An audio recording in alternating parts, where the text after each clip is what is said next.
परंपरा पालन का प्रश्न।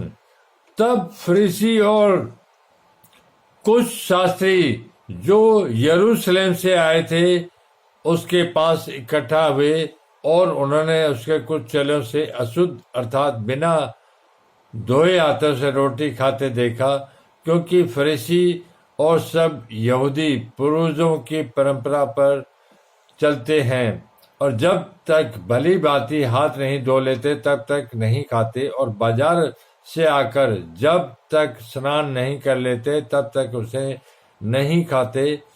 और बहुत सी अन्य बातें हैं जो उसके पास मानने के लिए पहुंचाई गई, जैसे कटोरों और लोटों और तांबे के बर्तनों को धोना और मांजना। इसलिए उन फरीसियों और शास्त्रियों ने उससे पूछा, तेरे चेले क्यों पूर्वजों की परंपराओं पर नहीं चलते और बिना धोए हाथों से रोटी खाते हैं?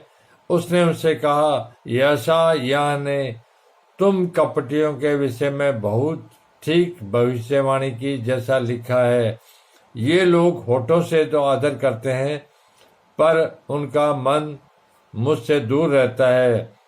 वे व्यर्थ मेरी उपासना करते हैं, क्योंकि मनुष्य की आज्ञाओं को धर्मोपदेश करके सिखाते हैं, क्योंकि तुम परमेश्वर की आज्ञा को टालकर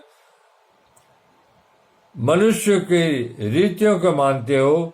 उसने उससे कहा, तुम अपनी परंपराओं को मानने के लिए परमेश्वर की आज्ञा कैसी अच्छी तरह टाल देते हो, क्योंकि मूसा ने कहा है, अपने पिता और अपनी माता का आदर कर, और जो कोई पिता व माता को बुरा कहे वह अवश्य मार डाला जाए। परंतु तुम कहते हो कि यदि कोई अपने पिता व माता से कहे, जो कुछ तुझे मुझसे लाभ पहुंच सकता था वह कुर्बान अर्थात संकल्प हो चुका, तो तुम उसको उसके पिता व उसकी माता की कुछ सेवा करने नहीं देते। इस प्रकार तुम अपनी परंपराओं से जिन्हें तुमने ठहराया है परमेश्वर का वचन टाल देते हो और ऐसे ऐसे बहुत से काम करते हो।